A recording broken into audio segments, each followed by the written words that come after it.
លោកស្រីប្រិយមិត្តអ្នកស្ដាប់ជាទីមេត្រីនៅវេលាម៉ោង 2:30 នាទីរសៀលបន្តិចទៀតនេះវិទ្យុស្ត្រីនឹងរៀបចំកម្មវិធីពិសេសអបអរខួបទី30នៃការបង្កើតអ៊ុនតាក់និងខួបទី70នៃទំនាក់ទំនងការទូតអូស្ត្រាលីកម្ពុជាដែលមានការអញ្ជើញចូលរួមពីឯកឧត្តម John Sanderson អតីតមេបញ្ជាការយោធានៃអាជ្ញាធរបណ្ដោះអាសន្ននៃអង្គការសហប្រជាជាតិនៅកម្ពុជាអំឡុងឆ្នាំ 1992 ឆ្នាំ 1993 តើលោកអ្នកចង់ដឹងអ្វីខ្លះពីឯកឧត្តម John Sanderson ហើយលោកអ្នកយល់យ៉ាងដូចម្ដេចចំពោះទំនាក់ទំនងការទូតអូស្ត្រាលីកម្ពុជាកន្លងមកនេះដូច្នេះប្រសិនបើលោកអ្នកមានមតិយោបល់និងសំណួរចង់ចូលរួមជជែកពិភាក្សាសូមរងចាំស្ដាប់និងទូរស័ព្ទចូលរួមតាមរយៈលេខ012 999 014 015 222 102និង097 85 85 102នៅវេលាម៉ោង 2:30 នាទីរសៀលបន្តិចទៀតនេះ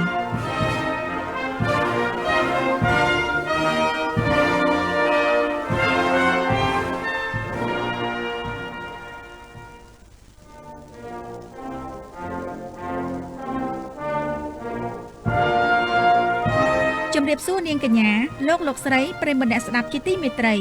នៅវេលាម៉ោង 2:30 នាទីរសៀលបន្តិចទៀតនេះវិទ្យុស្ត្រីនឹងរៀបចំកម្មវិធីពិសេសអបអរខួបទី30នៃការបង្កើតអ៊ុនតាក់និងខួបទី70នៃទំនាក់ទំនងការទូតអូស្ត្រាលីកម្ពុជាដែលមានការអញ្ជើញចូលរួមពីឯកឧត្តម John Sanderson អតីតមេបញ្ជាការយោធានៃអាជ្ញាធរបណ្ដោះអាសន្ននៃអង្គការសហប្រជាជាតិនៅកម្ពុជាអំឡុងឆ្នាំ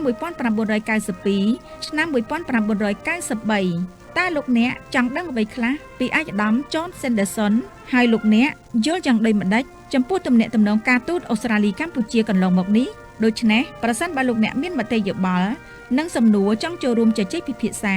សូមរងចាំស្ដាប់និងទូរស័ព្ទចូលរួមតាមរយៈលេខ012 999 014 015 222 102និង097 85 85 102នៅវេលាម៉ោង 2:30 នាទីរសៀលបន្តិចទៀតនេះ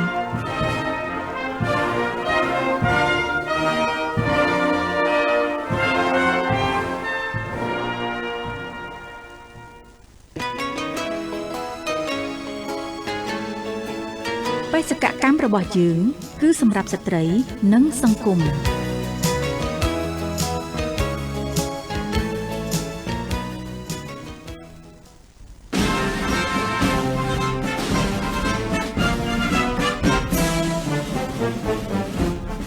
កម្មវិធីពិសេស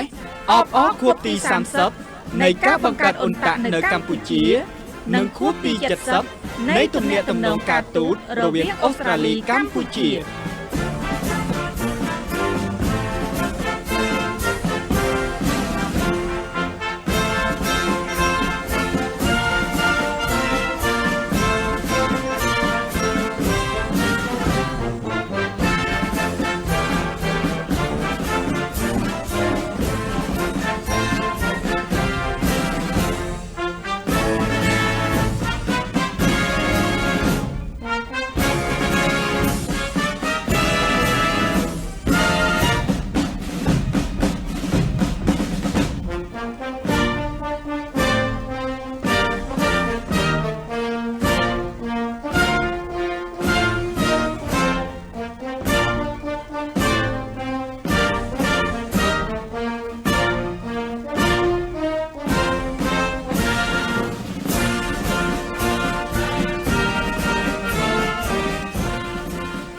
ចា៎នេះខ្ញុំសំផស្សសូមជម្រាបសួរនាងកញ្ញាលោកស្រីនិងប្រិយមិត្តទាំងអស់ដែលកំពុងស្ដាប់ការផ្សាយផ្ទាល់វិទ្យុស្ត្រីដែលផ្សាយចេញពីរាជធានីភ្នំពេញ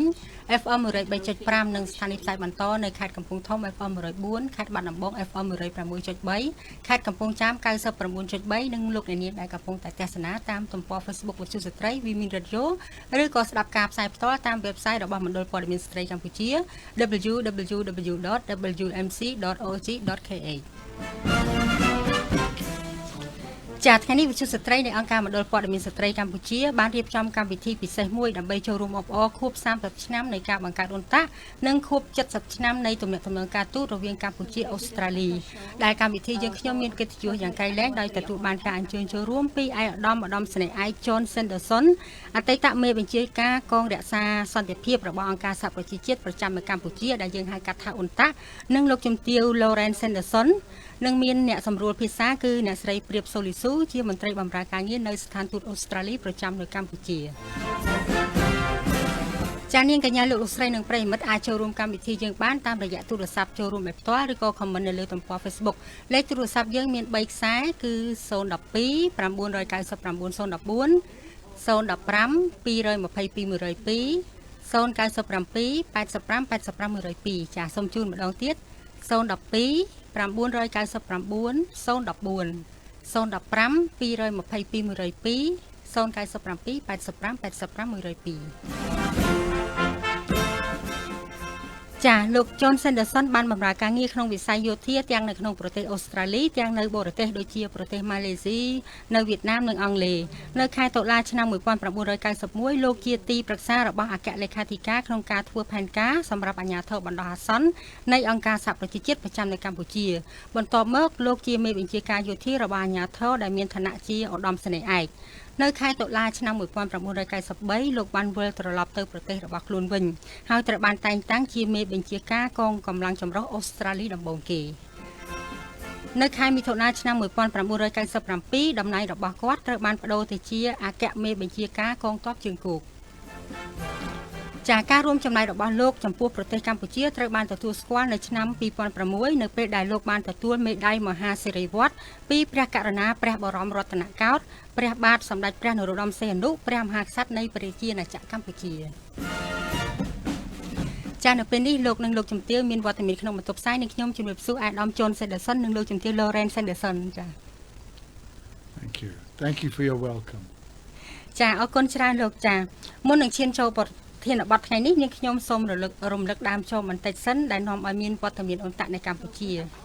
ចាដោយសារសង្គ្រាមនៅប្រទេសកម្ពុជាដែលមានភាគីទំនាស់ចំនួន4ប្រយុទ្ធគ្នាគឺភាគីរដ្ឋកម្ពុជាភាគីហ៊ុនស៊ិនប៉ិចភាគីរណាសេជាតិរំដោះប្រជាពលរដ្ឋខ្មែរនិងភាគីខ្មែរក្រហមបានបង្កផលប៉ះពាល់យ៉ាងធ្ងន់ធ្ងរដល់គ្រប់វិស័យនិងជីវិតប្រជាពលរដ្ឋអង្គការសហប្រជាជាតិផ្ដួចផ្ដើមឲ្យមានការចរចាសន្តិភាពសម្រាប់កម្ពុជាហើយការចរចាកើតឡើងមានជាបន្តបន្ទាប់នៅឯបរទេសចានៅថ្ងៃទី23ខែតុលាឆ្នាំ1991សន្និសីទក្រុងប៉ារីសបានកោះប្រជុំដើម្បីចុះហត្ថលេខាលើកិច្ចព្រមព្រៀងសន្តិភាពដែលកិច្ចព្រមព្រៀងនេះមានឈ្មោះថាកិច្ចព្រមព្រៀងស្ដីពីដំណោះស្រាយនយោបាយរួមមួយនៃចំនួននៅកម្ពុជាក្នុងការប្រកល់អំណាចទាំងស្រុងឲ្យអង្គការសហប្រជាជាតិដើម្បីត្រួតពិនិត្យលើបទឈប់បាញ់ធ្វើមាតុភូមិនិវត្តជនភៀសសឹកខ្មែរដែលរស់នៅតាមបណ្ដោយព្រំដែនថៃដកហូតអាវុធនិងរំសាយកងទ័ពតាមក្រុមបពុនិងរៀបចំសម្រាប់ការបោះឆ្នោតជាសកលនិងយុត្តិធម៌ចាព្រះមហាក្សត្រព្រះបរមរតនកោដ្ឋព្រះបាទសម្ដេចព្រះនរោត្តមសីហនុព្រះមហាក្សត្រនៃប្រជាណាចក្រកម្ពុជាជាប្រធាននៃឧត្តមក្រុមប្រឹក្សាជាតិកម្ពុជានិងជាសមាជិកផ្សេងទៀតហើយសមាជិកដទៃទៀតនៃក្រុមប្រឹក្សាឧត្តមក្រុមប្រឹក្សាជាតិកម្ពុជាក៏បានត្រឡប់មកទីក្រុងភ្នំពេញវិញនៅខែវិច្ឆិកាឆ្នាំ1991ដើម្បីចាប់ផ្ដើមការតាំងទីលំនៅជាថ្មីនៅប្រទេសកម្ពុជាចាក្រោមការរៀបចំរបស់អាជ្ញាធរបណ្ដោះអាសន្ននៃអង្គការសហប្រជាជាតិប្រចាំកម្ពុជាហៅកាត់ថាUNTACការបោះឆ្នោតជាសកលលើកដំបូងបានប្រព្រឹត្តទៅនៅថ្ងៃទី23ខែឧសភាឆ្នាំ1993ហើយសភាធម្មនុញ្ញបាននិម្មិតឡើងនៅថ្ងៃទី14ខែមិថុនាឆ្នាំ1993ដើម្បីតាក់តែងរដ្ឋធម្មនុញ្ញនៃប្រទេសកម្ពុជាចាលោកនាងជាទីមេត្រីតើលោកនាងបានដឹងអ្វីខ្លះទាក់ទងនឹងអាជ្ញាធរបណ្ដោះអាសន្ននៃអង្គការសហប្រជាជាតិនៅកម្ពុជាដែលហៅកាត់ថាUNTACហើយតើអាដាមលោកឧត្តមសេនីយ៍ឯក John Sanderson មានទូតទានទីអ្វីក្នុងអំឡុងពេលលោកបំពេញភារកិច្ចនៅអាណត្តិរបស់UNTACចាហើយតើប្រទេសអូស្ត្រាលីបានរួមចំណែកអភិវឌ្ឍប្រទេសកម្ពុជាដោយម្ដេចខ្លះលោកនាងអាចទូរស័ព្ទចូលរួមដោយផ្ទាល់ឬក៏ comment នៅលើទំព័រ Facebook ដែលយើងកំពុងផ្សាយលេខទូរស័ព្ទ3ខ្សែគឺ012 999 014 015 222 102និង097 85 85 102 ចានេះខ្ញុំបានជម្រាបជូនសង្ខេបត្រួសហើយដូចជាវែងបន្តិចចាឥឡូវសូមជួបភ្ញៀវក្នុងបន្ទប់ផ្សាយវិញម្ដងឯកឧត្តមនៅជំទាវរងចាំឆ្លើយសំណួរហើយចាជាដំបូងសូមឯកឧត្តមជម្រាបអំពីតួនាទីរបស់ឯកឧត្តមក្នុងអំឡុងពេលបំពេញបេសកកម្មនៅកម្ពុជាអំឡុងពេលអ៊ុនតាក់ចាចាសូមជើញI was the force commander of the military component of the United Nations Transition Authority in Cambodia. ខ្ញុំគឺជាមេបញ្ជាការកងទ័ពផ្នែកយោធារបស់UNTAC. And the military component was about 90% of the entire UNTAC force. ហើយខាងទាហានគឺសមត្ថភាពទាហានគឺមានចំនួន 90% នៃកងកម្លាំងUNTAC ទាំងអស់ It was a very international force. It represented the military contributions of 34 different nations. វាគឺជាកងកម្លាំងអន្តរជាតិដែលតំណាងដោយសមាជិកប្រទេសចំនួន 34 ប្រទេសចូលរួម Some people say to me, wasn't it very difficult with 34 different nations and many different languages to control such a force? មានគេប្រាប់ខ្ញុំថាពេលហ្នឹងគេថាវាដោយសារមានដល់ទៅ34ប្រទេសអញ្ចឹងវាអាចពិបាកក្នុងការគ្រប់គ្រងដោយសារមានជនជាតិផ្សេងៗគ្នាដល់ទៅ34ហើយភាសាក៏ខុសគ្នាដល់ទៅ34ភាសា Yes, it was difficult, but it was also the great strength that we came from many different nations. So I was able to say to people, this is the international community that has come here to help Cambodia. បាទវាពិបាកមែនជាការពិតប៉ុន្តែវាក៏បង្ហាញអំពីកម្លាំងដ៏ខ្លាំងនៃសមាជិកនៃប្រជាពលរដ្ឋផ្សេងគ្នាដែលខ្ញុំអាចប្រាប់ទៅអ្នកទាំងអស់អ្នកផ្សេងទៀតបានថាវាគឺជាកងកម្លាំងដែលអន្តរជាតិដែលខ្លាំងចាហើយដល់មានអ្វីចង់បន្ថែមចា Do you have anything else to add on the Well, I say it was a great honor to command such a force and represent the international community in Cambodia. ខ្ញុំចង់និយាយថាវាគឺជាកិត្តិយសណាស់ដែលបានជាអគ្គមេបញ្ជាការកងទ័ពពហុជនជាតិទាំងអស់អញ្ចឹងពហុប្រទេសចាមិនធម្មតាទេព្រោះត្រូវចាត់ចែង34ប្រទេសចាឥឡូវបន្ទាប់សំណួរបន្ទាប់ទៀតយើងនិយាយអំពីតួនាទីអំពីអាណត្តិរបស់អន្តរវិញតើមានអង្គការសហប្រជាជាតិមានអាណត្តិអ្វីខ្លះក្នុងអំឡុងពេលបំពេញភារកិច្ចរបស់ខ្លួននៅកម្ពុជា So what was the role of UNTAC during that time in Cambodia? Yes, as everybody will know, Cambodia had been through a very long civil war which involved 4 factions engaged in fighting against each other in the countryside. ដោយតែទាំងអស់គ្នាដឹងហើយថានៅប្រទេសកម្ពុជាមានសង្គ្រាមស៊ីវិលយូរអង្វែងដែលមាន4បកដែលគាត់មានការប្រយុទ្ធប្រឆាំងគ្នានៅតាមបណ្ដាជនបទនៃប្រទេសកម្ពុជា And this civil war was a stumbling block to the development of peace and commerce and prosperity throughout Southeast Asia. ហើយចំនួនទាំងអស់ហ្នឹងវារាំងស្ទះដល់ការរីកចម្រើននៃសន្តិភាពពាណិជ្ជកម្មនៅក្នុងប្រទេសកម្ពុជា So our role was to help Cambodians find an end to the civil war and to establish a strong, stable base for the future of Cambodia and its people. អញ្ចឹងតួនាទីរបស់យើងគឺជួយប្រជាជនកម្ពុជាដូចជាប្រទេសកម្ពុជាដើម្បីបញ្ចប់សង្គ្រាមស៊ីវិលហ្នឹងហើយដើម្បីបង្កើតនៅមូលដ្ឋានគ្រឹះដ៏រឹងមាំដើម្បីអនាគតនៅកម្ពុជា So the first thing was to have a ceasefire where the army stopped fighting each other. ដំបូងគឺយើងត្រូវតែបញ្ឈប់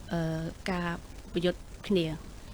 And the second thing was to make sure that there were no foreign forces inside Cambodia.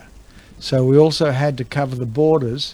and prevent any foreign forces entering the country. ទី2គឺយើងអត់ចង់ឲ្យមានកងទ័ពប្រទេសផ្សេងមកក្នុងប្រទេសទេអញ្ចឹងគឺយើងត្រូវបង្ការកុំឲ្យមានកងទ័ពផ្សេងចូលមកតាមព្រំដែននៅកម្ពុជា The object was to make the country safe so that the refugees could come back and that people could start having a normal life within the country. អញ្ចឹងកម្មវិធីរបស់យើងហ្នឹងគឺធ្វើឲ្យប្រទេសយើងមានសុវត្ថិភាពដើម្បីឲ្យអ្នកជនដែលភៀសខ្លួនហ្នឹងគាត់អាចត្រឡប់មកប្រទេសកម្ពុជាវិញ But the overall object was to establish a constitutional framework where there was a proper relationship in law between the people and the government of Cambodia. ហើយគោលបំណងជារួមគឺយើងចង់ឲ្យមានក្របខ័ណ្ឌរដ្ឋធម្មនុញ្ញមួយដែលមានច្បាប់ត្រឹមត្រូវនៅប្រទេសកម្ពុជា So the object was to establish all Cambodians on an electoral roll, and I'm talking about all adult Cambodians, on an electoral roll, and that electoral roll would then provide the electorate who would vote in this election. អញ្ចឹងគឺដើម្បីគឺធ្វើឲ្យកម្ពុជាទាំងអស់អាចបង្កើតការបោះឆ្នោតដោយសេរីមួយហើយដែលប្រជាជនកម្ពុជាអាចធ្វើការបោះឆ្នោត So the idea was that every Cambodian citizen would be registered on the electoral roll. They would then have an identity registration certificate which would identify them as a Cambodian elector, and then they would vote using that in an election in every province in Cambodia. អញ្ចឹងអ្វីដែលយើងធ្វើហ្នឹងគឺយើងបង្កើតមួយគឺថាប្រព័ន្ធចោះឈ្មោះដែលប្រជាជនកម្ពុជាអាចទៅចោះឈ្មោះហើយអាចមានលិខិតបង្ហាញថាគាត់ពិតជាជនជាតិកម្ពុជាដែលអញ្ចឹងទៅគាត់អាចទៅធ្វើការបោះឆ្នោតបាន Now this is important because the United Nations itself had established a basis of international community by having liberal democratic states where there was a proper relationship between the people and the government. វាមានសារៈសំខាន់ពីព្រោះថាអង្គការសហប្រជាជាតិបានបង្កើតមូលដ្ឋានគ្រឹះមួយនៅប្រទេសកម្ពុជាជាមួយនឹងសហគមន៍អន្តរជាតិដើម្បីឲ្យប្រទេសកម្ពុជាមានប្រជាធិបតេយ្យ The structure of the United Nations was about the relationship between nation states, but they covered the rights of individuals with a number of protocols and conventions that had been written in the United Nations to protect individual human beings. អញ្ចឹងសម្ព័ន្ធរបស់អង្គការសហប្រជាជាតិហ្នឹងគឺឲ្យប្រទេសទាំងអស់ដែលជាសមាជិកហ្នឹងមានប្រជាជនដែលពួកគាត់មានសិទ្ធិរស់នៅចា So the agreement that was made between the factions covered not simply the ceasefire but also the electoral roll and the human rights of Cambodian citizens as individuals to participate in the election and have a proper relationship with government in law. អញ្ចឹងកិច្ចព្រមព្រៀងរវាងបកទាំង4ហ្នឹងគឺមិនមែនត្រឹមតែឈប់បាញ់គ្នាទេគឺព្រមទាំងមានការបោះឆ្នោតមួយហើយព្រមទាំងគោរពសិទ្ធិសិទ្ធិមនុស្សដើម្បីឲ្យប្រជាជនអាចចូលរួមចំណែកជាមួយនឹងរដ្ឋាភិបាលហើយនឹងច្បាប់ផងដែរចា៎អរគុណច្រើនបេសកកម្មរបស់អន្តៈគឺមានចំណុចចម្បងធំគឺបញ្ចប់ការប្រយុទ្ធគ្នាបញ្ចប់ការបង្កហានិភ័យនិងធ្វើម៉េចមិនឲ្យកងទ័ពបរទេសមានវត្តមាននៅកម្ពុជានិងឲ្យប្រជាពលរដ្ឋវិលទៅសភាពធម្មតាវិញព្រមទាំងរៀបចំឲ្យមានការបោះឆ្នោតដោយសេរីត្រឹមត្រូវយុត្តិធម៌បង្កើតរដ្ឋធម្មនុញ្ញនិងធានាថាកម្ពុជាគឺជាប្រទេសប្រជាធិបតេយ្យចាឥឡូវយើងនិយាយអំពីការវិតម្លៃតាមការយកឃើញរបស់លោកវិញតើបេសកកម្មរបស់អន្តៈនឹងផ្ដល់នៅសមិទ្ធផលសំខាន់ដោយមិនខ្លះ What were the main achievement of UNTAC based on your evaluation? What are the achievements?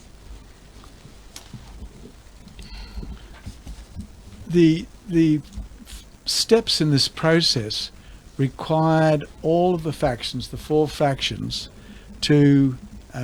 first of all provide a guarantee of security and movement to each other within their own area of control. ដំណើរការនៅក្នុងកិច្ចព្រមព្រៀងហ្នឹងគឺថាទីមួយគឺតម្រូវឲ្យបកទាំង4ហ្នឹងផ្ដល់ឲ្យគ្នាទៅវិញទៅមកនៅការធានាថាពួកគាត់អាចធ្វើអ្វីៗនៅក្នុងតំបន់របស់ពួកគាត់បានដោយសេរី And this was also the fundamental requirement of the ceasefire that they would put their troops into cantonments or safe places where they would be disarmed and wait for the formation of the new government so they could be demobilized. ហើយមូលដ្ឋានគ្រឹះនៃការបត់ឈប់បាញ់គ្នាហ្នឹងគឺថាតម្រូវឲ្យពួកទាហានទាំងអស់គឺគាត់ទុកអាវុធទម្លាក់អាវុធចោះហើយរងចាំស្ដាប់ពីរដ្ឋាភិបាលថ្មី So you will understand if one faction did not comply with this requirement that they'd agreed, then the whole basis of the security environment would fall to pieces. អញ្ចឹងយើងដឹងហើយថាបើសិនជាមានតែបកមួយណាគាត់មិនធ្វើតាមហ្នឹងគឺថាកិច្ចព្រមព្រៀងហ្នឹងគឺវាបរាជ័យហើយ So we struggled to get everybody to comply with this, but only one faction would not come into the cantonments. អញ្ចឹងយើងដំបូងយើងមានយើងរៀងពិបាកដែរហើយមានមួយផ្នែកដែលគាត់អត់ចូលរួមភាគីមួយផ្នែកដែលគាត់អត់ចូលរួម So we had to make a decision whether we would continue with this process without the ceasefire, or would we just go on and run the repatriation of refugees and the establishment of the election without that faction. អញ្ចឹងយើងក៏ដំបូងយើងត្រូវថាតើយើងគួរសម្រេចចិត្តថាយើងបន្តបត់ឈប់បាញ់គ្នានឹងដោយហើយនាំជនភៀសខ្លួនទាំងនោះត្រឡប់មកមាតុភូមិវិញមាតុភូមិនិវត្តន៍វិញដោយមិនចាំបាច់មានភាគីដែលគាត់មិនចូលរួមនោះឬយ៉ាងណា This meant that if we adopted this second course, that both the UN and the Cambodian people would proceed with the process in an insecure environment. Right? In an insecure environment. អញ្ចឹងបានន័យថាយើងនឹងធ្វើបើយើងធ្វើអញ្ចឹងបានន័យថាខាងទាំង UN សហអង្គការសហប្រជាជាតិនិងកម្ពុជានឹងធ្វើអាហ្នឹងវាមិនមានអត់សុវត្ថិភាពចា៎ And eventually we decided we would proceed in the insecure environment, which meant that the military role switched from supporting the ceasefire to supporting the electoral process and the repatriation. ហើយដល់ចុងក្រោយទៅយើងក៏សម្រេចចិត្តថាយើងនឹងធ្វើទៅតាមបែបហ្នឹងហើយបានន័យថាខាងយោធាយើងបដូរអំពីបញ្ឈប់ធ្វើទៅលើការឈប់បាញ់គ្នាមកគ្រប់គ្រងដល់ការបោះឆ្នោតព្រមទាំងការធ្វើវិធានភូមិនិវត្តន៍របស់អ្នកភៀសខ្លួន To do this, I then had to reorganize the whole military force in the country, but I also had to go to New York to tell all the contributing countries what we were going to do. ដើម្បីធ្វើរឿងនឹងបានគឺយើងត្រូវប្រមូលកងទ័ពទាំងមូលទាំងអស់ឡើងវិញហើយខ្ញុំក៏ត្រូវទៅទីក្រុងញូវយ៉កដើម្បីប្រាប់ទៅដល់អង្គការសហប្រជាជាតិ And when they agreed that we should stay here in those numbers and do these things, we then threw the whole military force behind the repatriation process and the electoral process to provide a secure framework in the country for the UN agencies to go and do their work. ហើយនៅពេលដែលខាងអង្គការសហប្រជាជាតិយល់ស្របទៅតាមដំណើរនេះយើងក៏ធ្វើបញ្ជូនកងទ័ពទាំងអស់ហ្នឹងឲ្យទៅធ្វើការទៅលើផ្នែកបោះឆ្នោតនិងបញ្ជូនមេធាភូមិនិវត្តន៍អ្នកភៀសខ្លួនទាំងអស់នោះត្រឡប់មកប្រទេសវិញដោយសុវត្ថិភាព This was important because all the civilian components had to have the confidence that they would be able to go to places, they would have a secure base and framework to fall back on in order to do their work. Now, it still required them to be very brave and committed, but without the military framework, this would have been impossible. ហើយវាជាការសំខាន់ណាស់ព្រោះដើម្បីឲ្យខាង civil គាត់ធ្វើការងារទាំងអស់នឹងបានគាត់ត្រូវតែមានទំនុកចិត្តហើយតែគាត់អាចមានសុវត្ថិភាពដើម្បីចុះទៅតាម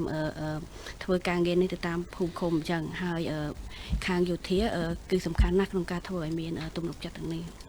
So I said to the military organisation, okay, we'll still continue to have a ceasefire and protect the borders of the country, but from now on, your main role is to support the civilian effort in the country. And if needs be, we will actually get involved in the running of the election as well. ចឹងខ្ញុំបាននិយាយទៅខាងយោធាថាអូខេយើងអាចនៅធ្វើការបញ្ឈប់ការបាញ់គ្នានឹងប៉ុន្តែយើងត្រូវការពារដល់ប្រទេសនិងប្រជាជនដើម្បីឲ្យដំណើរការបោះឆ្នោតនេះដំណើរការទៅបាន Now you have to understand that I had to think about how am I going to keep everybody safe for this process. ហើយអ្នកអរគ្នាត្រូវយល់ថាតើខ្ញុំនេះត្រូវគិតយ៉ាងម៉េចថាទៅធ្វើយ៉ាងណាដើម្បីឲ្យពេលនោះខ្ញុំត្រូវគិតថាទៅធ្វើយ៉ាងណាដើម្បីឲ្យប្រទេសហើយនិងប្រជាជនកម្ពុជាមានសុវត្ថិភាព Because there were Cambodian factions out there who were threatening the people and threatening the United Nations. ព្រោះថាភាគីទាំងអស់នោះគាត់បានគំរាមដល់ប្រជាជនកម្ពុជាក៏ដូចជាដល់អង្គការសហប្រជាជាតិ Now I'm telling you that the whole operation focused on the election and the success was the success of the whole UNTAC organisation. But most importantly, it was the success of the Cambodian people and the courage of the Cambodian people that made this work. អញ្ចឹងខ្ញុំចង់បញ្ជាក់ថាការផ្ដោតសំខាន់នៅលើការបោះឆ្នោតនេះហើយជោគជ័យរបស់អ៊ុនតាក់ហ្នឹងគឺជាការសំខាន់នោះគឺជាជោគជ័យរបស់កម្ពុជាក៏ដូចជាភាពក្លាហានរបស់កម្ពុជាដែលធ្វើឲ្យវាដំណើរការនេះបានជោគជ័យចា៎អរគុណច្រើនយើងក៏លេចទៅប្រទេសអូស្ត្រាលីដោយសារអូស្ត្រាលីក៏បានរួមចំណែកយ៉ាងច្រើនជួយដល់កម្ពុជាក្នុងបេសកកម្មរបស់អ៊ុនតាក់ដែរអញ្ចឹងលោកអាចជម្រាបពីចំណុចសំខាន់ដែលអូស្ត្រាលីបានជួយកម្ពុជាចា៎ Could you please list down all the contribution that Australia has done for UNTAC and Cambodia Well, thank you for the question. It's a very important question at this 30th anniversary of UNTAC. អរគុណចំពោះសំណួរថាវាជាសំណួរសំខាន់ហើយពេលនេះវាគឺជាខួប30ឆ្នាំរបស់ UNTAC. You know that the diplomatic relations with Cambodia and Australia went back to 1951. And since that time, Australia's had a direct interest in the security and prosperity of the Cambodian people. ទំនាក់ទំនងការទូតរវាងកម្ពុជានិងអូស្ត្រាលីចាប់ផ្ដើមតាំងពីឆ្នាំ1951ហើយតាំងពីពេលនោះមកគឺប្រទេសអូស្ត្រាលីមានចំណាប់អារម្មណ៍ផ្ទាល់ទៅលើសុវត្ថិភាពហើយនិងភាពរុងរឿងរបស់ប្រទេសកម្ពុជា So Australia was directly involved in getting the peace agreement. And the Australian Department of Foreign Affairs under Foreign Minister Gareth Evans spent a huge effort to get everybody, the factions and the surrounding countries, to agree to the Paris agreements. អញ្ចឹងអូស្ត្រាលីមានតួនាទីផ្ទាល់ទៅក្នុងការធ្វើឲ្យមានកិច្ចព្រមព្រៀងសន្តិភាពនៅក្នុងកិច្ចព្រមព្រៀងសន្តិភាពទីក្រុងប៉ារីសហើយប្រធានាធិបតីអូស្ត្រាលីលោកកាពេនក៏បាន ចំណាយកម្លាំងជាច្រើនដើម្បីប្រមូលចរចាឲ្យភាគីទាំងអស់ហ្នឹងចូលរួមនៅក្នុងកិច្ចព្រមព្រៀងទីក្រុងប៉ារីសនេះ Now I became directly involved in this in after 1990 when I was Chief of Defence Development in the Australian Army, and I was asked if I would be prepared to command UNTAC military component. And I came up and visited all the refugee camps along the border and spoke to all the people in the camps. ហើយខ្ញុំផ្ទាល់នេះបានចូលរួមផ្ទាល់នៅក្នុងរឿងនេះគឺក្រោយឆ្នាំ1990នៅពេលដែលខ្ញុំគឺជាមេបញ្ជាការកងទ័ពខ្ញុំត្រូវបានឲ្យមកធ្វើជាការងារមេបញ្ជាការកងទ័ពនៅក្នុងអន្តរនេះដែលខ្ញុំក៏បានចូលជួបជាមួយនឹងជនភៀសខ្លួនហើយបានចូលជួបនិយាយជាមួយជនភៀសខ្លួនដែរ As a consequence, we made a plan that we thought would work, and eventually that is the plan that we took to the United Nations, and on that plan, the basis of that plan, the UNTAC organisation was created.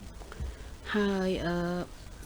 បន្ទាប់ពីបានជួបជាមួយប្រជាជនភៀសខ្លួនអស់នេះយើងក៏បានធ្វើផែនការមួយដែលយើងគិតថាវានឹងអាចមានដំណើរការទៅមុខហើយ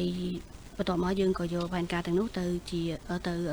ឡើងទៅដល់អង្គការសហប្រជាជាតិហើយជាចុងក្រោយមកទើបមានអ៊ុនតាក់នេះបង្កើតឡើងបាទ As a consequence of that plan, we also brought, as part of the UNTAC force, the organisation that provided the communications for the whole of UNTAC. And you must understand that when we got to Cambodia, most of the communications infrastructure had been destroyed. ផែនការនោះគឺថានាំផ្នែកមួយនៃអ៊ុនតាក់កងកម្លាំងអ៊ុនតាក់គឺយើងផ្ដល់ខាងជាផ្នែកទំនាក់ទំនងទៅដល់អ៊ុនតាក់ហើយដោយតែអ្នកទាំងអស់គ្នាដឹងហើយថានៅពេលនោះផ្នែកទំនាក់ទំនងក៏ដូចជាវិស័យហេដ្ឋារចនាសម្ព័ន្ធនៅកម្ពុជានឹងវាត្រូវបានបំផ្លាញភាគច្រើន We started off using military communications, but eventually we put in a first cell system in Cambodia, and then we put in a satellite system that connected to the international satellites so that we could put information all around Cambodia and start to communicate with each other, but most importantly so that we could develop the electoral rolls for the election. ដំបូងគឺយើងប្រើប្រព័ន្ធទំនាក់ទំនងរបស់យោធាសិនបន្ទាប់មកទៀតយើងក៏អាចប្រើប្រព័ន្ធទំនាក់ទំនង satellite ដែលយើងប្រព័ន្ធផ្កាយរណបដែលយើងអាច connect ដែលយើងអាចភ្ជាប់ទៅអន្តរជាតិបានហើយដែលធ្វើឲ្យយើងអាចធ្វើការទំនាក់ទំនងទៅគ្នាទៅវិញទៅមកបានដើម្បីដំណើរការការបោះឆ្នោត We understand that many Cambodians became involved in this process. And when we came here, we realised we needed many Cambodians with keyboard skills to manage the computer systems and the business operations. And so my wife became involved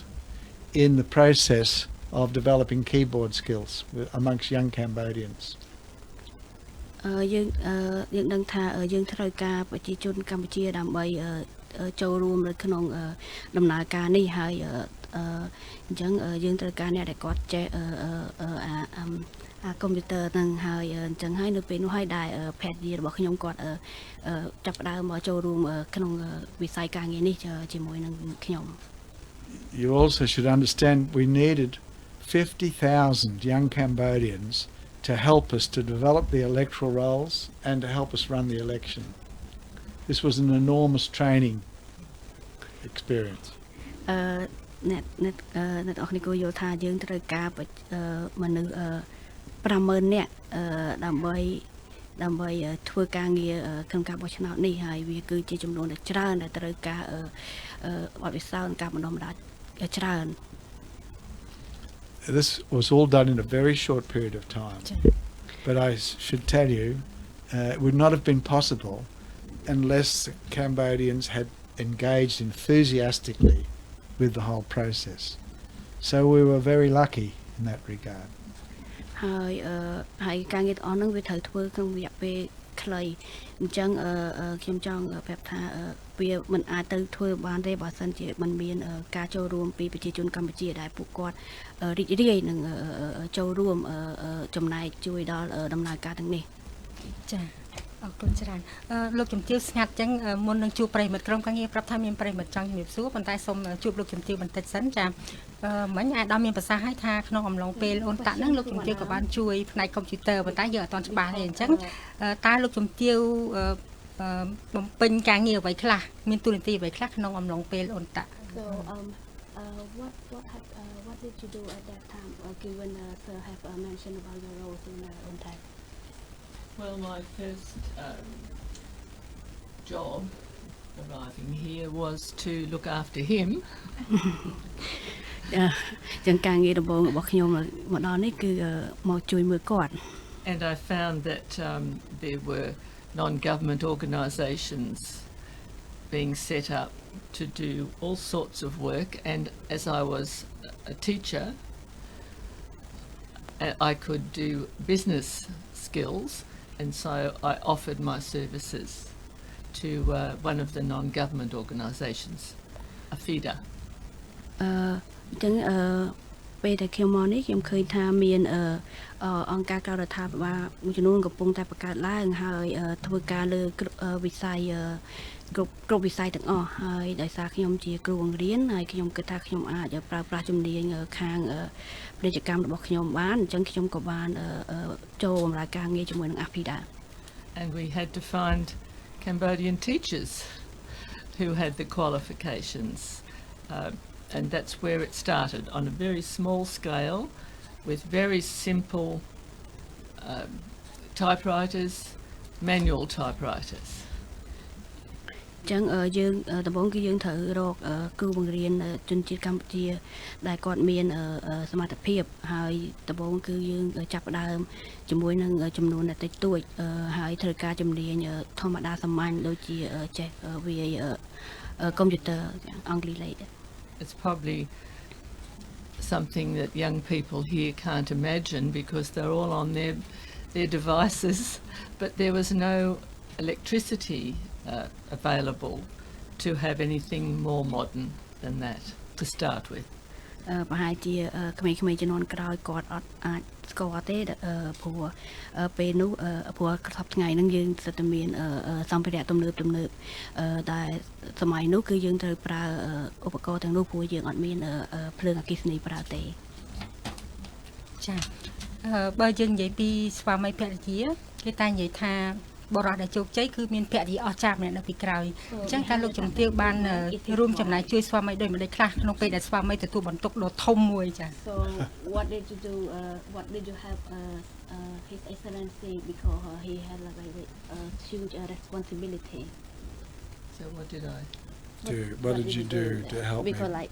to help him. Yeah. Oh. Keep him safe with the food and the water and make sure that he was well and healthy. We had to exercise and keep very fit because each day was very hard. ខ្ញុំត្រូវច្បាស់ថាគាត់ហូបបានល្អគាត់មានអាហារទឹកហូបហើយនឹងសុខភាពល្អធ្វើលំហាត់ប្រាណប្រចាំថ្ងៃព្រោះថាហើយត្រូវតែមានរាងកាយរឹងមាំដោយសារតែរាល់ថ្ងៃគឺវាមានការងារច្រើនដែលលំបាកជារៀងរាល់ថ្ងៃ But I think I should say that I couldn't have done this without the help of wonderful staff, Cambodian people who became friends. All helped us to achieve that. ហើយការងារទាំងអស់នេះខ្ញុំមិនអាចធ្វើបានទេបើសិនជាមិនមានបុគ្គលិកជាជនជាតិកម្ពុជាដែលគាត់បានជួយដល់ពួកយើង I should perhaps tell a story here because when I first came into Cambodia, I was staying in the Cambodiana hotel, working perhaps 16 to 20 hours a day. And appearing on television globally. And my children said to my wife, he looks as though he might die on the job in Cambodia. You better get up there and help him sort himself out. ខ្ញុំចង់ប្រាប់រឿងមួយដល់អ្នកទាំងអស់គ្នាដែរថាពេលដែលខ្ញុំមកដល់ប្រទេសកម្ពុជាដំបូងខ្ញុំស្នាក់នៅអូតាកម្ពុជាណាហើយមួយថ្ងៃខ្ញុំធ្វើការប្រហែលជាប្រវត្តិដណ្ដប់ទៅ20ម៉ោងហើយខ្ញុំមានកម្មវិធីនៅលើកញ្ចក់ទូររហូតហើយកូនរបស់ខ្ញុំកូនរបស់ខ្ញុំពេលដែលគាត់ឃើញហើយគាត់ក៏ប្រាប់ទៅភរិយាខ្ញុំថាខ្ញុំគួរតែភរិយាខ្ញុំគួរតែមកប្រទេសកម្ពុជាជួយមើលខ្ញុំឲ្យព្រោះមើលទៅខ្ញុំប្រហែលជាអាចស្លាប់នៅកម្ពុជា ចាអញ្ចឹងមានន័យថាតាមពិតដំបូងលោកជំទាវអត់អញ្ជើញមកទេប៉ុន្តែបន្ទាប់ពីស្វាមីធ្វើការធ្ងន់ធ្ងរពេកអញ្ចឹងខិតទៅមក So I thought you didn't plan to come until you see him on you saw him on No, I planned to come all the time I planned to come but I was getting ready to come គាត់និយាយលេងទេតាមពិតខ្ញុំមានផែនការថានឹងមកចូលរួមជាមួយគាត់តាំងពីដើមមកហើយចាសូមអរគុណសូមផ្អាកប៉ុណ្ណឹងសិនដោយសារក្រុមការងារប្រាប់ថាមានប្រិយមិត្តសូមជម្រាបជូនលោកអ្នកនាងថានេះគឺជាកម្មវិធីពិសេសដែលយើងផ្សាយផ្ទាល់ដើម្បីអបអរខួប30ឆ្នាំនៃការបង្កើតអន្តៈនិងខួប70ឆ្នាំនៃទំនាក់ទំនងការទូតអូស្ត្រាលីកម្ពុជាមានសំណួរឬមតិយោបល់កុំស្ទាក់ស្ទើរទូរស័ព្ទចូលរួមឥឡូវនេះមក012 999 014 015 222 102និង097 85 85 102ឬតាមទំព័រ Facebook របស់វិទ្យុស្ត្រី ចាឥឡូវសូមជួបប្រិយមិត្តសិនប្រព័ន្ធទូរស័ព្ទចាជំរាបសួរចាឥឡូវជំរាបសួរបងចាជំរាបសួរបងអូនចេញមកពីខាងណាខ្ញុំខំមកពីបាត់ដំបងចាឈ្មោះអីដែរបងចាខ្ញុំឈ្មោះលីកាចាបានស្ដាប់កម្មវិធីយើងតាមវិទ្យុឬក៏មើលតាម Facebook លីកាចាខ្ញុំមើលតាម live ហើយរំភើបមែនទែនបងតែខ្ញុំធ្លាប់តែរៀនជួបឈ្មោះខ្ញុំហៅលោកតា John Sanderson ហើយពេលនេះបានឃើញមុខផ្ទាល់តាមទូរស័ព្ទហើយរំភើបមួយទៀតគឺឃើញភរិយារបស់លោកមកជាមួយដែរហើយអរគុណដែលលោកបានត្រឡប់មកប្រទេសកម្ពុជាសាជាថ្មីម្ដងទៀតចាលីកាមានសំណួរអីទេការពេលចំនួននោះលីកាប្រកាសជាអត់តាន់កើតទេបើតាមសម្លេងខ្ញុំអត់តាន់កើតទេបើតែធ្លាប់រៀនប៉ះដែរហើយខ្ញុំមានសំណួរមួយខ្ញុំឆ្ងល់ដែរដោយសារតែឃើញថាខួប30ឆ្នាំហើយចង់ដឹងថាតើលោកតា John Sanderson ហ្នឹងគាត់សង្កេតឃើញថារយៈពេល30ឆ្នាំក្រោយមកហ្នឹងតើកម្ពុជាយើងមានការរីកចម្រើនអីខ្លះហើយចំណុចណាខ្លះដែលកម្ពុជាយើងគួរតែធ្វើបន្ថែមទៀតទេបងចាហើយបើធ្វើចាសូមផ្ដាំគាត់ថាគាត់ទាំងពីរនាក់ពិតជាស្រស់ស្អាតទាំងបេះដូងហើយនឹងលើកវិញខាងក្រៅអរគុណច្រើនចាអរគុណច្រើនលីកាអញ្ចឹងចាំស្ដាប់តាម Facebook វិញដដែលទៅចឹងអរគុណចាបងជម្រាបលាចា finally I just like that you both look gorgeous ចាសូមជើញYou know, it's very interesting to come back here and realise that the majority of Cambodians weren't born when UNTAC was here 30 years ago. So even at the time, we were excited about what was happening with the young people in Cambodia. When UNTAC arrived, things were very dark and dangerous, but slowly but surely, because young people were participating in the UNTAC experience, you could see the confidence growing. វាគួរចាប់អារម្មណ៍ណាហើយខ្ញុំសប្បាយចិត្តដែលបានត្រឡប់មកប្រទេសកម្ពុជាម្ដងទៀតខ្ញុំគិតថាភាគច្រើនយុវជនភាគច្រើនបច្ចុប្បន្ននេះប្រហែលជាមិនទាន់កើតទេជំនាន់អ៊ុនតាហើយពេលដែលខ្ញុំមកនោះខ្ញុំរីករាយហើយនឹងរំភើបអំពីប្រទេសកម្ពុជា ហើយពេលដែលខ្ញុំមកដំបូងគឺនៅពេលដែលអូនតាក់ចាប់ផ្ដើមនោះគឺថាកម្ពុជានៅមានភាពងងឹតនៅឡើយទេប៉ុន្តែបន្ទាប់មកទៀតដោយសារតែយុវជនធ្វើឲ្យដោយសារតែសន្ទុះយុវជនធ្វើឲ្យអ្វីនៅប្រទេសកម្ពុជាបានចាប់ផ្ដើមស្រស់ថ្លាឡើងបន្តិចម្ដងហើយដែលយើងបានឃើញដល់សប្តាហ៍ថ្ងៃ I spoke to the young people at the university earlier this week, and I said to them, even though you might not remember this, you should understand that it was a remarkable event that 90% of the Cambodians voted in the election. ខ្ញុំកាលពីដើមសប្តាហ៍នេះខ្ញុំបានចូលរួមហើយមានថ្លែងសន្ទរកថាទៅនៅសាកលវិទ្យាល័យមួយហើយខ្ញុំបាននិយាយថាទោះជាក្មេងៗអ្នកទាំងអស់គ្នាចំនួនក្រោយដែលកើតមិនតាន់ទៅមកអមតៈប៉ុន្តែអ្នកទាំងអស់គ្នាអាចដឹងបានថាវាគឺជាព្រឹត្តិការណ៍ដ៏គួរឲ្យចាស់មួយដែលពេលនោះមានដល់ទៅប្រជាជនដល់ទៅ 90% ដែលបានទៅបោះឆ្នោត This is probably a world record for voting in an election. And I said to them, why did they vote? And I said to the young people, they voted for you so that you would have a future and that you would be able to have hope for the future, dreams for the future, and that you should take advantage of this and prepare yourselves to work for Cambodia in the future. ចំនួន 90% នឹងវាអាចជាចំនួនច្រើនអាចថាខ្ញុំអាចនិយាយថាវាអាចជាកំណត់ត្រាពិភពលោកហើយ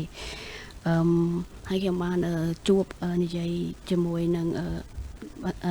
អ្នកមួយចំនួនហើយមានតែគេទូថាហើយទូថាហេតុអ្វីយើងទៅបោះឆ្នោតអញ្ចឹងខ្ញុំបាននិយាយថាអ្នកឯងទៅបោះឆ្នោតគឺដើម្បីអ្នកឯងទៅបោះឆ្នោតគឺដើម្បីក្តីសង្ឃឹមអនាគតដែលអ្នកចង់បានចាលីកាមិននិយាយសួរសំណួរបន្តតទៅនឹងការត្រូវបំពេញបន្ថែមចា Andy what do you think that Cambodia should improve after the 30 years of UNTAC Well when we first came here the university was barren and destroyed really. I was very pleased to see that it's grown from strength to strength. But the country clearly needs more education facilities and particularly education for technical trades to fit Cambodians for a high technology future. នៅពេលដែលខ្ញុំមកដល់កម្ពុជាដំបូងយើងឃើញថាសាកលវិទ្យាល័យជាច្រើនត្រូវបានបំផ្លាញហើយមកដល់ឥឡូវនេះយើងឃើញថាវាមានការរីកចម្រើនឡើងវិញហើយច្រើនយើងឃើញវាបានច្រើនឡើងវិញហើយប៉ុន្តែខ្ញុំគិតថាយើងនៅតែត្រូវការអប់រំបន្ថែមលើការអប់រំពិសេសទៅលើការអប់រំផ្នែកពាណិជ្ជកម្មក៏ដូចជាបច្ចេកទេសដើម្បីធ្វើការនៅក្នុងប្រទេសកម្ពុជា So I would like to see more money spent on tertiary education and training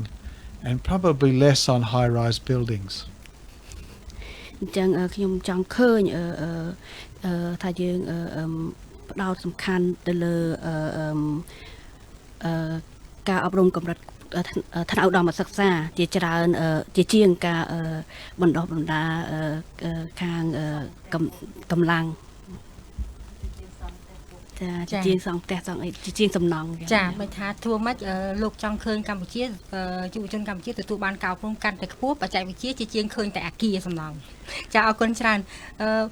មានប្រិមិត្តកំពុងតែរងចាំអញ្ចឹងសូមអធិស្ឋានខ្ញុំសូមទទួលប្រិមិត្តម្នាក់ទៀតសិនចាជំរាបសួរ Hello ចាជំរាបសួរលោកបាទជំរាបសួរចាអញ្ជើញពីខាងណាចា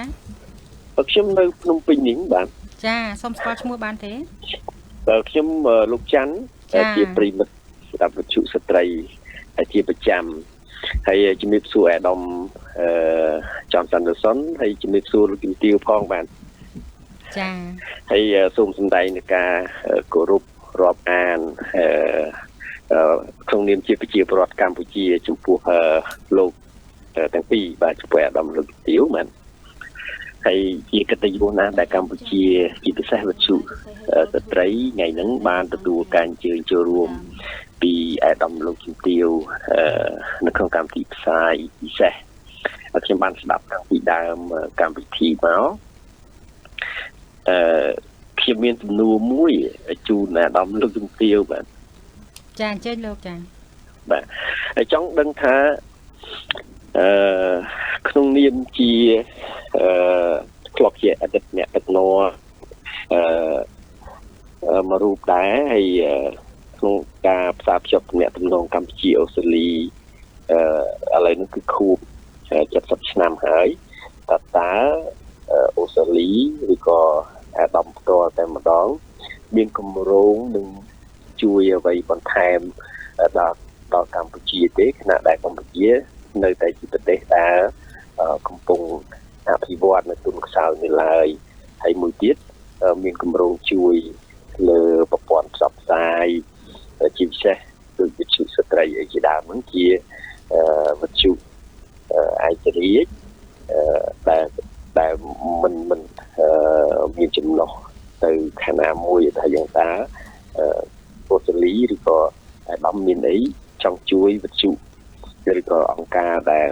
ឯករាជ្យហើយជាពិសេសគឺលើកកម្ពស់ស្ត្រីនេះបាទចាបាទអរគុណច្រើនលោកច័ន្ទ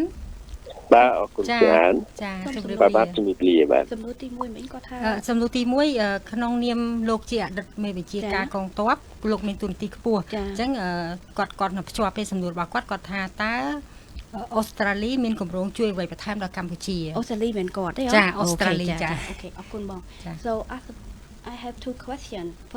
first one as a former commander you connected Australian with Cambodia so what do you think Australian have do you think Australian have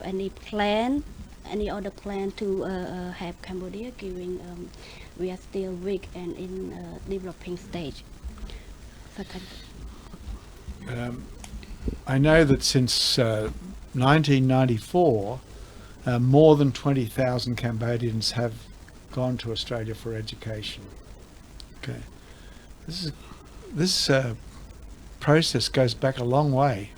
to the Colombo Plan, where we had young Cambodians coming to Australia for education back as far as 1951. There's the intention for that to continue and strengthen in the future. But Australia is also helping Cambodia to develop its agriculture, its social institutions, and its health institutions, and has been heavily involved also with the COVID vaccinations in this country. But there is a strong sympathy with Cambodia that's always existed in Australia. And also we have many, many Cambodians living in Australia who are now Australian citizens. ខ្ញុំដឹងថាតាំងពីឆ្នាំ1994តាំងពីឆ្នាំ1994មកមាននិស្សិត 20,000 នាក់ហើយបានទៅប្រទេសអូស្ត្រាលីដើម្បីបន្តការសិក្សាវាជាផ្នែកមួយដែលយើងហៅថាកម្មវិធី Colombo Plan ដែលមានតាំងពីឆ្នាំ1951មកពេលដែលយើងចាប់ផ្ដើមទំនាក់ទំនងខ្ញុំដឹងទៀតថាអូស្ត្រាលីជួយដល់វិស័យកសិកម្មក៏ដូចជាសង្គមនិងសុខាភិបាលនៅប្រទេសកម្ពុជាហើយអូស្ត្រាលីក៏បានជួយច្រើនតាក់ទងច្រើននៅក្នុងរឿងជំងឺ Covid ដូចជាផ្ដល់ជាវ៉ាក់សាំងមួយចំនួនទៅដល់ប្រទេសកម្ពុជាហើយយើងអូស្ត្រាលីក៏នៅតែមានចំណាប់អារម្មណ៍បន្តជំនួយនេះ ទាំងនេះកាន់តែច្រើនឡើងទៅថ្ងៃអនាគតហើយយើងតែងតែមានអារម្មណ៍ផ្សារភ្ជាប់ជាមួយនឹងប្រទេសកម្ពុជាហើយខ្ញុំដឹងថាមានប្រជាជនកម្ពុជាមានកម្ពុជាចំនួនមួយចំនួនក៏គាត់ទៅរស់នៅប្រទេសអូស្ត្រាលីហើយបានទទួលសញ្ជាតិអូស្ត្រាលីផងដែរ And I've been with the embassy this week and looking at the development of the assistance program. Australia is helping Cambodia to build its social institutions. Education is a part of this, but there's also the process of helping those institutions in this country. ខ្ញុំមកទឹកនេះខ្ញុំបាននៅជាមួយស្ថានទូតអូស្ត្រាលីហើយខ្ញុំបានមើលពីជំនួយអភិវឌ្ឍឃើញថាអូស្ត្រាលីជួយដល់ផ្នែកសង្គមច្រើនហើយការអប់រំគឺជាផ្នែកមួយនៅក្នុងជំនួយទាំងនេះដែរ Is there a second question from Yes, Jane? sir. So, do you think Australians have any plan to support independent media, precisely those supporting women, such as women, WMC?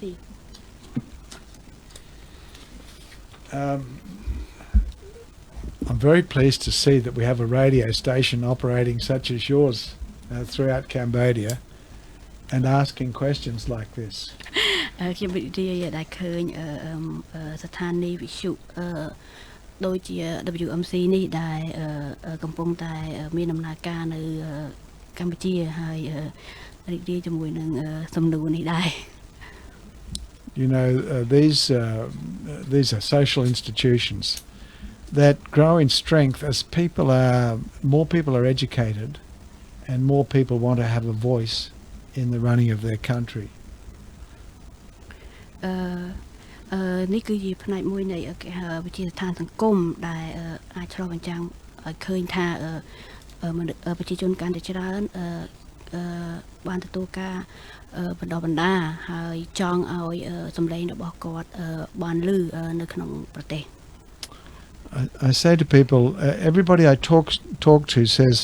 we should be growing the middle class in Cambodia. And I say that is a good thing. But you have to understand that a middle class is much more difficult to manage than other constructs. And therefore you actually have to adjust the way you relate the people to the government once the middle class starts growing. We know this is going to be one of the big problems that confronts China, which has grown an enormous middle class. One of the global phenomenons is the size of the Chinese middle class. And how to manage that into the future is the biggest problem they have, probably. ខ្ញុំបាននិយាយទៅកាន់អ្នកមួយចំនួនដែលគាត់និយាយថាកម្ពុជាគួរតែរីកចម្រើនទៅចំណូលមធ្យមចាហើយខ្ញុំគិតថាវាល្អប៉ុន្តែយើងត្រូវដឹងថាដល់ពេលដែលយើងឡើងទៅដល់នោះយើងក៏នឹងមានបញ្ហាផ្សេងៗទៀតដែរហើយដែលយើងត្រូវតែសម្របខ្លួនទៅតាមការផ្លាស់ប្ដូរនៃសង្គមដូចជាបច្ចុប្បន្ននៅប្រទេសចិនអញ្ចឹងដែលនៅប្រទេសចិនគាត់មានអ្នកដែលចំណូលមធ្យមហ្នឹងច្រើនអញ្ចឹងទៅក៏វាអាចមានជាបញ្ហាដែរ I think this is the best way for me to answer your question. It is a difficult social question, but the momentum for the shift in these things comes from the Cambodian people. ខ្ញុំគិតថាពេលដែលការផ្លាស់ប្ដូរមួយអ្វីហ្នឹងគឺវាមកពីវាត្រូវតែបណ្ដាមកពីប្រជាជនចាអ្វីៗវាត្រូវតែចេញមកពីប្រជាជនចាមានន័យថាដើម្បីផ្លាស់ប្ដូរកម្ពុជាផ្លាស់ប្ដូរលុះត្រាតែប្រជាប្រដ្ឋខ្លួនឯងប្រជាជនកម្ពុជាខ្លួនឯងត្រូវការចង់ផ្លាស់ប្ដូរដែរត្រូវតែផ្លាស់ប្ដូរដោយខ្លួនឯងចាបើតាមយើងផែនការរបស់យើងចាប់នៅម៉ោង 3:30 នាទីប៉ុន្តែយើងសល់ពេលតែប្រហែលនាទីទៀតទេចាយើងសូមពន្យាពេលបន្តិចទៀត ចាតន្តិចទៀតយើងនឹងចប់ចានេះខ្ញុំឃើញ comment តាម Facebook ច្រើនចឹងសូមអធិស្ឋានប្រិយមិត្តតាមបណ្ដាញសង្គមបានសួរឲ្យមានយោបល់គាត់ភាគច្រើនគឺគាត់អរគុណដល់អូនតាអរគុណជាពិសេសដល់ប្រទេសអូស្ត្រាលីដែលបានរួមចំណែកជួយដល់កម្ពុជាហើយសំណួរមានខ្លះដែរប៉ុន្តែខ្ញុំសូមអត់អានចា So many questions and most of the comment is about thank you you both Australia and UNTAC ចាហើយសំណួរពីកម្មវិធីនៅមាន2ទៀតតែយើងខ្ញុំគិតថាអត់អាចខានបានវាសំខាន់ចាសម្រាប់អាដាមផ្ទាល់តែអាដាមគិតថាកម្ពុជាចូលរួមជាមួយសហគមន៍អន្តរជាតិគ្រប់គ្រាន់ហើយឬនៅហើយគួរតែពង្រឹងអ្វីខ្លះទៀតចាសំណួរទី1ចាសំណួរទី10ចា So we have two more questions because of the time and so the first one is in your opinion has Cambodia participated or contributed enough to back to the international community so what area should be strengthened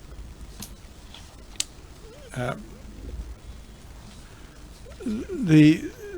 one of the great satisfying things is that Cambodia after UNTAC became part of the international community and a full member of ASEAN. Okay, and we now find that global problems are very complex, but they are best managed by regional arrangements. And ASEAN has to direct its attention to solving regional problems. Cambodia is participating in that. And this year we'll chair the ASEAN meeting, we'll chair ASEAN. They're confronted with very big problems, but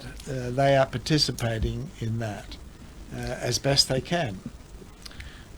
I'm pleased. Yes, go. អ្វីដែលជាចំណុចល្អដែល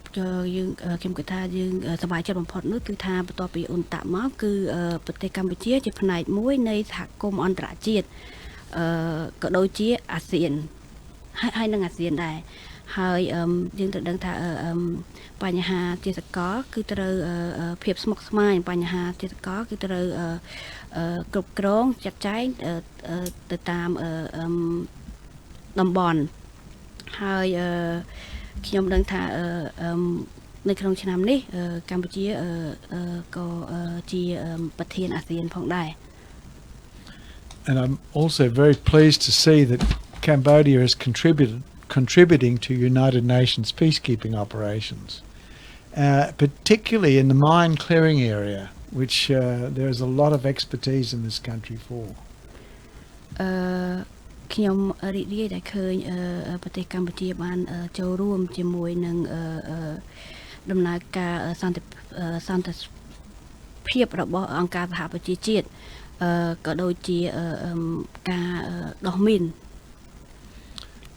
And I think we're all very pleased to see that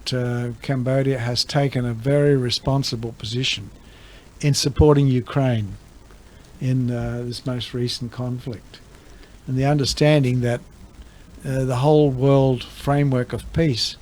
is built on making sure that large nations can't invade small nations whenever they feel like it. So this is a very responsible position and an important contribution to the international community. ខ្ញុំក៏រីករាយដែលបានឃើញកម្ពុជាធ្វើការទទួលខុសត្រូវដូចជាក្នុងការគ្រប់គ្រងដល់អ៊ុយក្រែននៅក្នុងចំនួនបច្ចុប្បន្ននេះព្រោះថាយើងត្រូវដឹងថាសន្តិភាពគឺដើម្បីធានាបានសន្តិភាពយើងត្រូវធានាថាប្រជាជនប្រទេសដែលខ្លាំងធំមហាអំណាចគឺมันអាចมันអាចឈ្លានពានចាប្រទេសតូចៗបានទេចាសំណួរដែលបំពេញខ្វះចន្លោះដូចអាដាមបានឆ្លើយហើយនៅចាបងចូលទៅសំណួរចម្លើយទៅព្រោះខ្លាចគាត់ហៅមកប្រជុំគាត់ចាដោយសារលោកជំទាវនៅចិត្តនឹងដែរហើយទុកលោកជំទាវយូរដែរនេះខ្ញុំចង់ជម្រាបសួរខ្លីទៅលោកជំទាវថាក្នុងនាមលោកជំទាវជាស្ត្រីតើលោកជំទាវឥឡូវចូលនិវត្តន៍ហើយតើមានផែនការជួយដល់ស្ត្រីកម្ពុជាឬយ៉ាងណាដែរចា So as a woman do you have any plan to support Cambodian women? Me. Yes. Well, I certainly support Cambodian women in the things that they're doing. I have been talking to young people in non-government organisations, women who are doing magnificent work, and I support them wholeheartedly. I encourage them to keep going. ខ្ញុំបានជួបនិយាយពិភាក្សាជាមួយនឹងស្ត្រីនានាមកពីខាងអង្គការក្រៅរដ្ឋាភិបាលនៅក្នុងដំណើរការដែលខ្ញុំដំណើរទស្សនកិច្ចនេះហើយខ្ញុំរីករាយហើយខ្ញុំគាំទ្រព្រមទាំងលើកទឹកចិត្តដល់កិច្ចការងារដែលពួកគាត់កំពុងធ្វើរាល់ថ្ងៃនេះ We should say we were both very impressed from our time here and now with the work that Cambodian women have done for this country. It's been truly magnificent, and we think that the driving force behind the peace movement in Cambodia has been women, and we hope that that will continue. ខ្ញុំ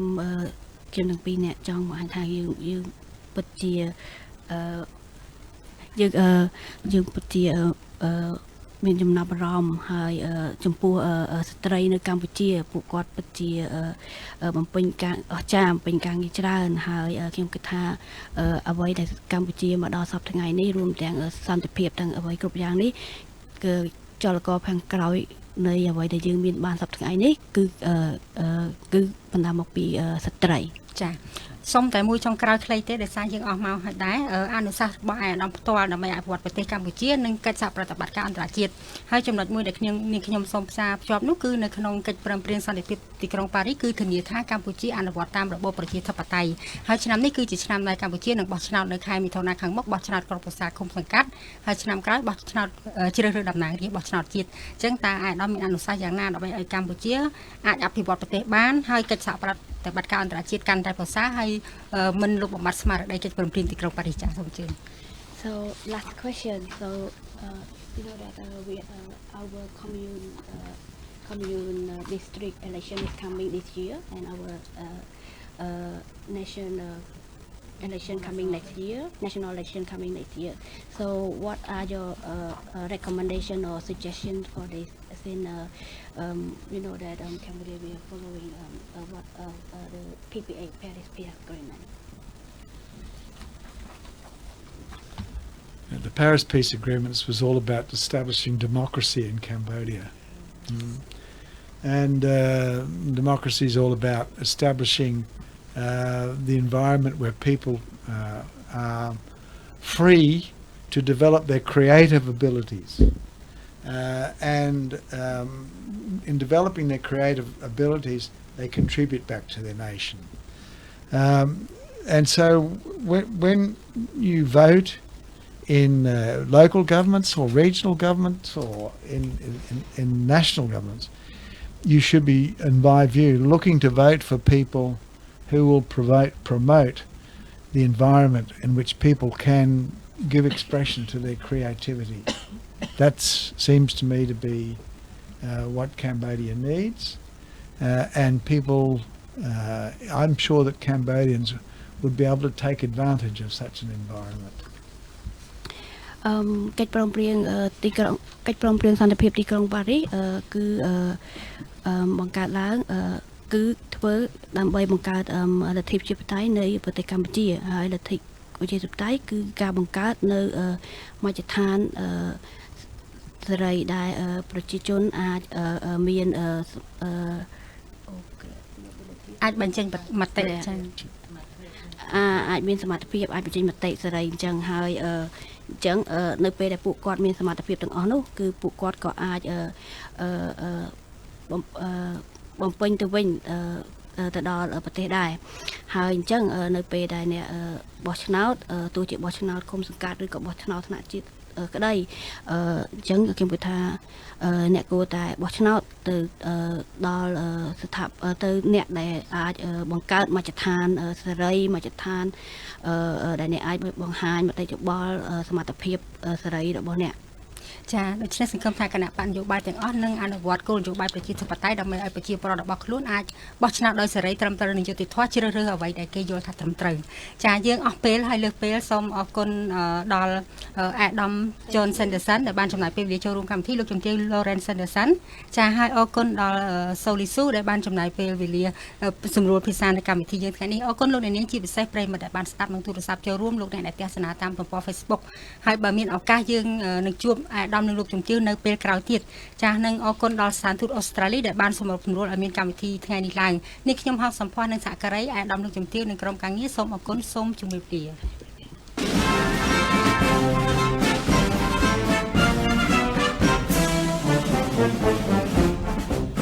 កម្មវិធីពិសេសរៀបចំដោយមណ្ឌលព័ត៌មានស្ត្រីកម្ពុជា